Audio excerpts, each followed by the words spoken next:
अगर मैं बात करूं आरडीबीएमएस की, हमने पढ़ा डेटा, बिग डेटा, डेटाबेस, अब हम पढ़ेंगे आरडीबीएमएस।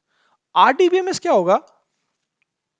हमने हमने ये देख लिया कि डेटाबेस मैनेजमेंट सिस्टम हमारे पास स्टोर रिट्राइव हम कैसे करें, बट एक तरीके होते हैं। हमने यहाँ पे पढ़ा था ना कि there are many types of databases, जैसे relational database, no SQL, graph, centralised. ये रिलेशनल, नो सीक्वल, ग्राफ और सेंट्रलाइज में फर्क क्या है? इन सब में बस एक ही फर्क है कि आप अपने डेटा को किस हिसाब से स्टोर कर रहे हैं, किस स्ट्रक्चर में स्टोर कर रहे हैं, टेबल्स की फॉर्म में, ग्राफ के फॉर्म में, ओके, और ट्री लाइक स्ट्रक्चर के अंदर। सारा फर्क यहीं पे है इन types, between different types of databases. हम सबसे पहले पढ़ेंगे रिलेशनल डेटाबेस। रिलेशनल डेटाबेस में हम अपना डेटा स्टोर करते हैं एक सिंपल टेबल्स के फॉर्म में, जहां पे हमारे पास कुछ रोज रहती हैं, कुछ टेबल्स रहती हैं, सॉरी कुछ रोज रहती हैं, कुछ कॉलम्स रहते हैं। ठीक है, उनके एग्जाम्पल हैं Postgre SQL, Microsoft SQL server, MySQL. Okay, और इसकी विशेषताएं यही है कि हम इसको क्रिएट कर सकते हैं, अपडेट कर सकते हैं।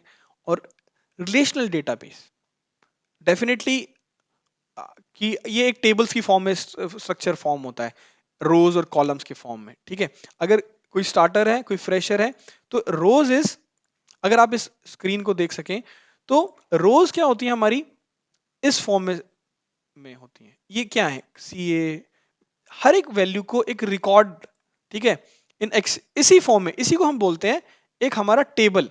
ये हमारी टेबल हुई ए, ये हमारे कॉलम्स हुए, ऑर्डर आईडी एक कॉलम, ऑर्डर डेट एक कॉलम, शिप डेट एक column, A B C D till N, every column is different from each other, there is no duplicacy. duplicacy means ship mode दो बार नहीं आ रहा है हमारे पास, ship mode हमेशा एक ही बार आ रहा है। कस्टमर आईडी आ रहा है हमारे पास कस्टमर नेम आ रहा है, सेगमेंट आ रहा है। ये हमारे कॉलम है, बट उन सेगमेंट के अंदर क्या वैल्यूज हैं? ये तो हमारी हो गई करेक्टरिस्टिक्स, बट उसके अंदर हमारे पास क्या वैल्यूज हैं, क्या वैल्यूज वो होल्ड करता है। जैसे हम बात करें ऑर्डर आईडी CA2016/152/156 के अगेंस्ट, ऑर्डर डेट इज 8/11/2016, उसका शिप मोड क्या है।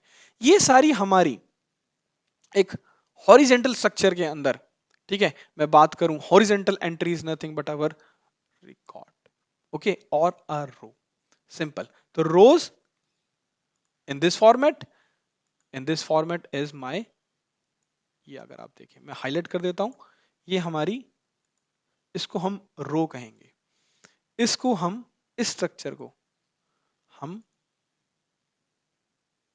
अगर मैं एक लाइट कलर से करूं, इस स्ट्रक्चर को हम कहेंगे कॉलम, कॉलम, इसको हम कहेंगे row. Very simple, row and column, okay, in the data, in the database और इन द टेबल्स। ओके, अब हम वापस चलते हैं, बट नाम सजेस्ट कर रहा है कि रिलेशनल डेटाबेस मैनेजमेंट सिस्टम। ये रिलेशनल क्या होता है?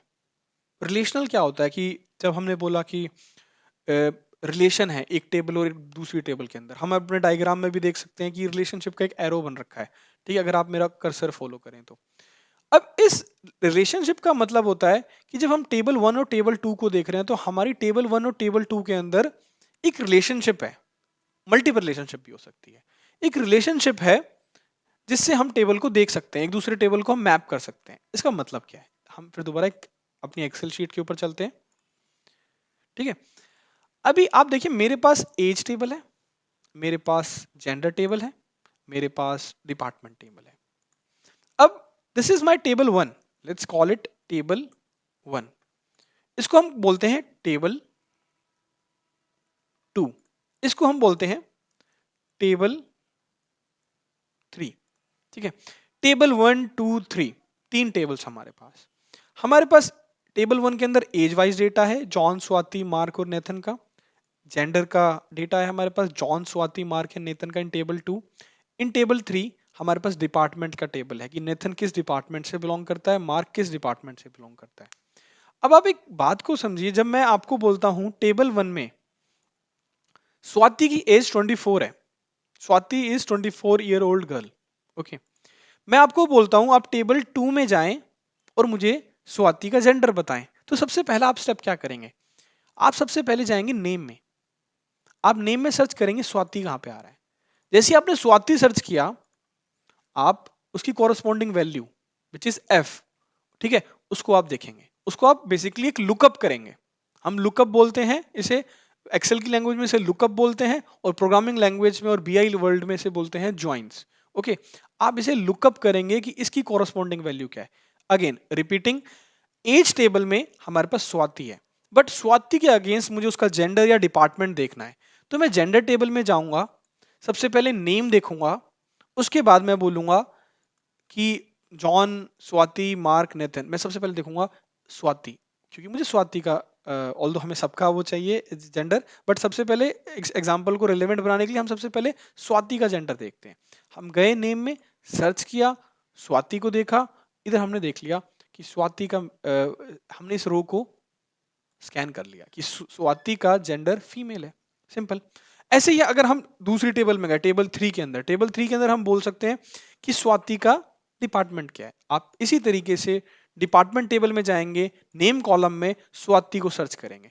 आपको जैसे ही स्वाति को सर्च हुआ, आप बोलेंगे स्वाति का जेंडर, सॉरी स्वाति का डिपार्टमेंट प्रोडक्शन है, और आपने एक टेबल बना लेंगे। अब आप ये सोचिए, आपके पास एक रेफरेंस कॉलम है, ठीक है। रेफरेंस कॉलम को हम क्या बोलेंगे? अगर अब आपसे बोलूं, क्या आप मुझे सॉरी, क्या आप मुझे स्वाति का जेंडर बता सकते हैं?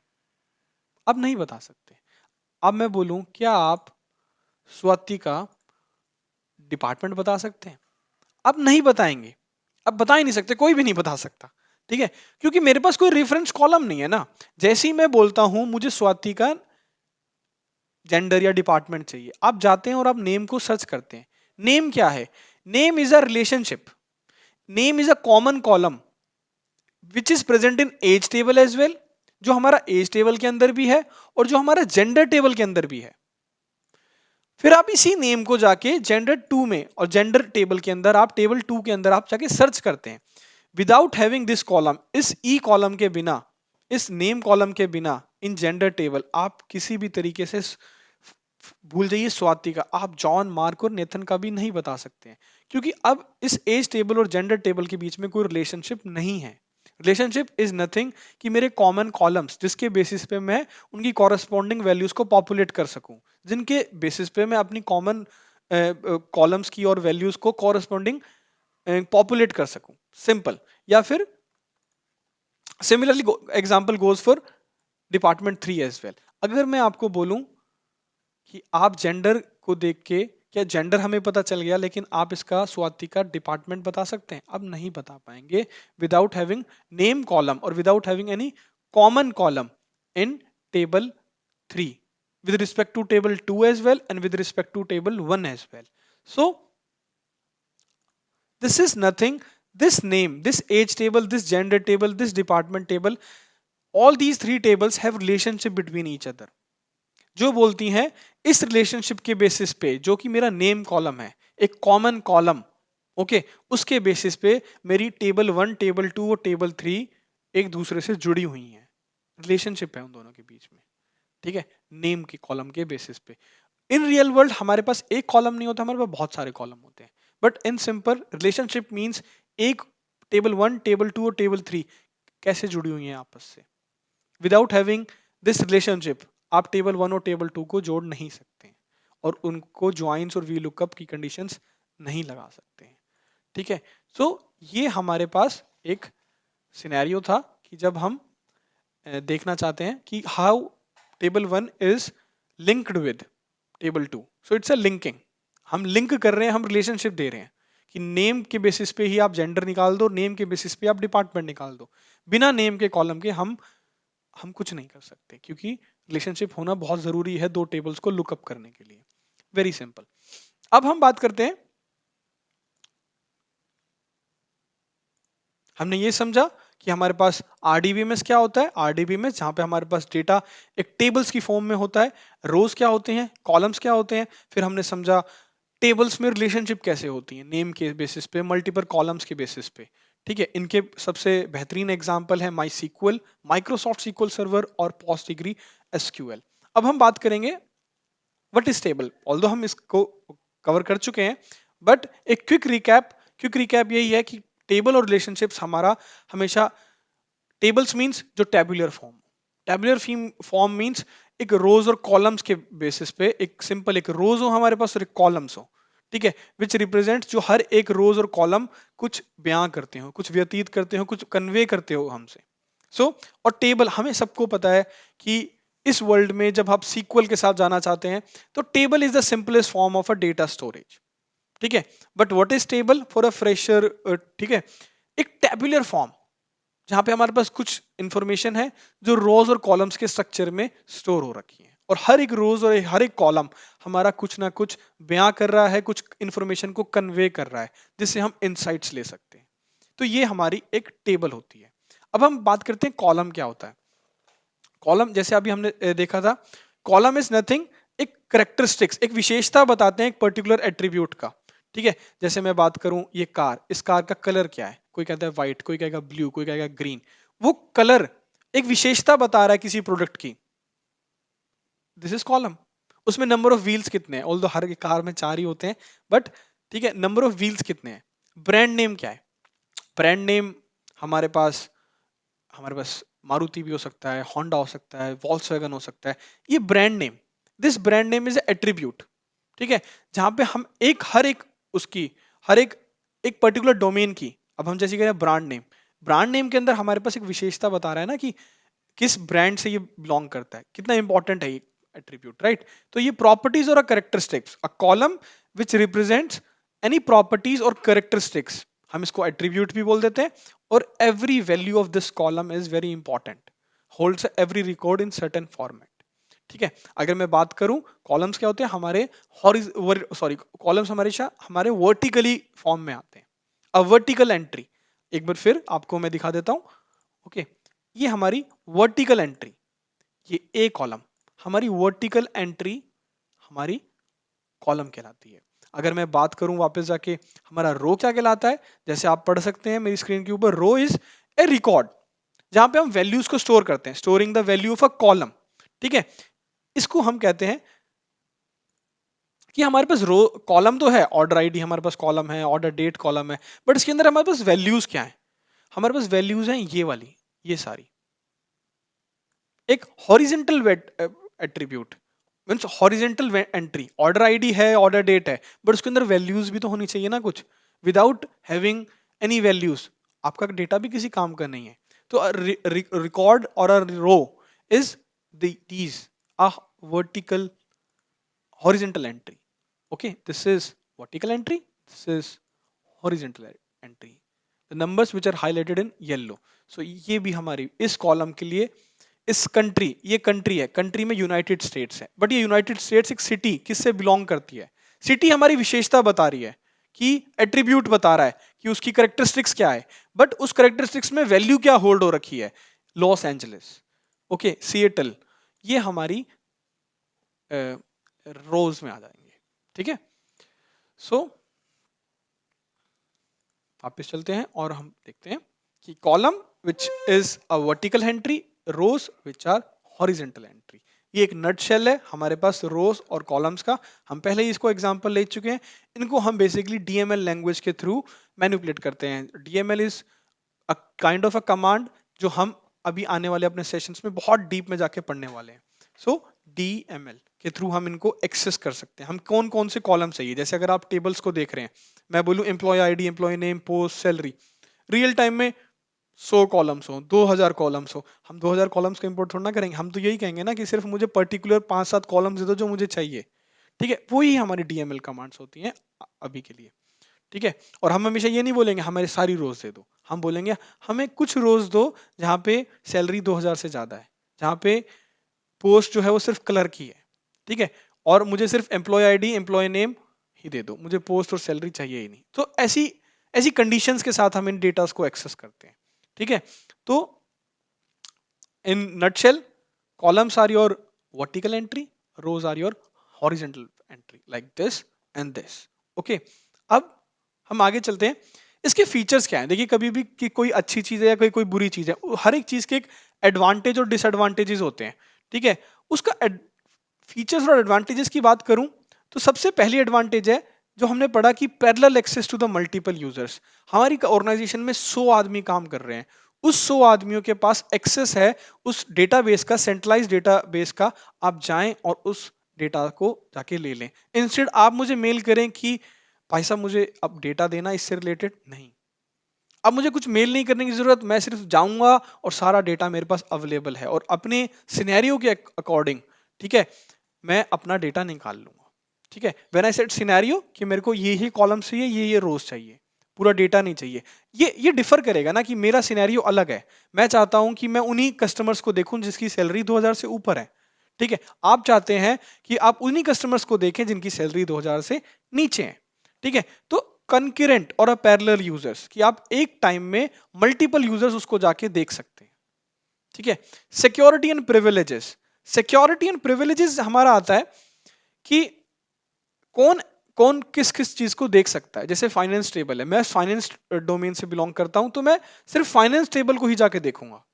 मैं सिर्फ फाइनेंस को ही जो फाइनेंस में बंदे काम करते हैं, मैं सिर्फ उन्हीं को ऑथराइज करूंगा कि सर सिर्फ आपके पास ऑथराइजेशन है फाइनेंस डेटा को देखने के लिए, क्योंकि फाइनेंस एक सिक्योरिटिव डेटा है, कंपनी का डेटा है। आप सोचिए, आप एचआर का डेटा भी मेरे पास वहां पड़ा है। अब आप सोचिए एचआर का डेटा हर एक आदमी जाके उसको देख सके कि किस बंदे की कितनी सैलरी है, ये तो प्रॉब्लम क्रिएट कर देगा ना। तो हम एक ऐसी सिक्योरिटी, प्रिविलेजेस और एक ऐसा फ्रेमवर्क बनाते हैं कि हमारा जो इंफॉर्मेशन है उसी डेटा उसी डोमेन से रिलेटेड ही रह जाए। एचआर का डेटा सिर्फ एचआर के एम्प्लॉयज और मैनेजर ही देख सकें, हर एक आदमी जाके वहां पे डेटाबेस को जाके ना देख सके। ठीक है, तो that includes a robust security. So this is security and privileges.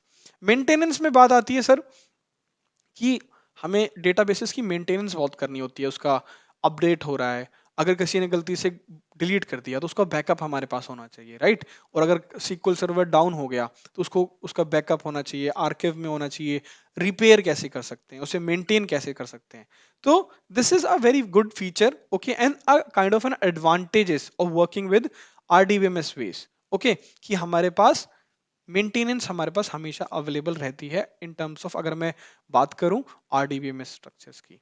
Language, अब बात आती है लैंग्वेज। सारा डेटा तो पड़ा है वहां पे, हम कह रहे हैं फाइनेंस के बंदे जा सकते हैं, सेल्स के जा सकते हैं, बट उसको डेटा को रिट्राइव कैसे करेंगे, उसको हम करेंगे एसक्यूएल, जो हम आगे आने वाले सेशंस में एक हैंड्स ऑन सेशन लेंगे और हम बहुत डीप एक और एक ईच एंड एवरी टॉपिक हम एक बहुत डिस्कस में कर डीप में डिस्कस करेंगे कि कैसे हम कैसे सीक्वल के थ्रू उन डेटाबेसेस को, उन पर्टिकुलर डोमेन और कॉलम्स को, सिर्फ उन्हीं जो हम चाहते हैं उन्हीं कॉलम और उन्हीं रोज को हम एक्सट्रैक्ट कर लें जहां पे हमारे पास सारा डेटा पड़ा है। तो वो आता है हमारा इस आरडीबीएमएस को हम एक्सेस कैसे करते हैं, उसको हम एक्सेस करते हैं एसक्यूएल के थ्रू। ठीक है, अब बात करते हैं disadvantages.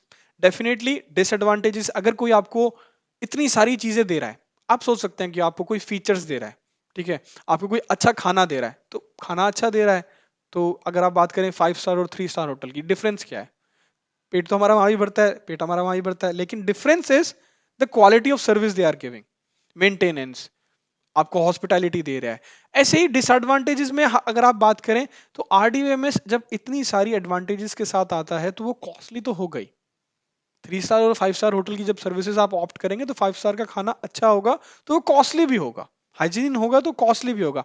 In the similar way अगर आप आरडीबीएमएस की बात करें तो एक सॉफ्टवेयर है, वो एक्सपेंसिव है, डेफिनेटली बहुत सारे एडमिन्स लगते हैं। एक ये इट्स नॉट अबाउट कि एक दो आदमी जाके उसको मैनेज करते हैं, नहीं, ये बहुत बड़ा स्ट्रक्चर होता है, तो ये कॉम्प्लेक्स तो होगा और ओवरऑल कॉस्ट तो हमारी बढ़ेगी, बिकॉज हमें एफिशिएंसी चाहिए, हमें हर एक बैकअप चाहिए, हमें सिक्योरिटी चाहिए। कोई भी आदमी कभी भी जाके एक्सेस कर ले, मैं रात को काम करता हूँ तो मैं रात को काम कर लूँ, ऐसा नहीं हो सकता ना कि मैं रात को काम करता हूँ तो वो कहेंगे नहीं हम तो सिर्फ आपको रात को दिन में 12 घंटे तक ही देंगे काम करने, नहीं, 24 घंटे वो डेटा अवेलेबल है आपके सर्वर्स के ऊपर, आप कभी भी जाके किसी भी वक्त जाके आप उसको एक्सेस कर सकते हैं। तो और इन चीजों को इन चीजों को अप्लाई करने के लिए हमारे पास बहुत सारी कॉस्ट लगती है। डेफिनेटली कई बारी जब हमारा डेटा लॉस हो जाता है तो वेरी बहुत सारे डिफिकल्टीज हमें फेस करनी पड़ती है रिकवर करने के लिए, बट आई एम श्योर आप लोग इस प्रोसेस से रिकवरिंग प्रोसेस के थ्रू नहीं जाएंगे, क्योंकि हमारी रिस्पॉन्सिबिलिटीज रहेंगी रिट्राइव करने में mostly. And the operation of RDBMS requires a skill human sources. अगर कोई भी आप अच्छी चीज यूज कर रहे हैं, स्किल टूल यूज कर रहे हैं, बी इट एनी लैंग्वेज, तो हम उसके बारे में सोच सकते हैं कि उसको मैनेज करने के लिए हमारे पास स्किल मैन पावर भी होनी चाहिए। तो skilled human resources is definitely, I would not call it as advantage disadvantages, but आपको एक अच्छा डीबी इंजीनियर, आई विश आप सब डीबी इंजीनियर बने और सीक्वल को बहुत बड़े कॉम्प्लेक्स सीक्वल लिख सकें, ठीक है। बट उसके लिए हमें एक skilled man power in manage system को, आरडीबीएमएस को मैनेज करने के लिए हमारे पास एक स्किल्ड मैन पावर चाहिए होती।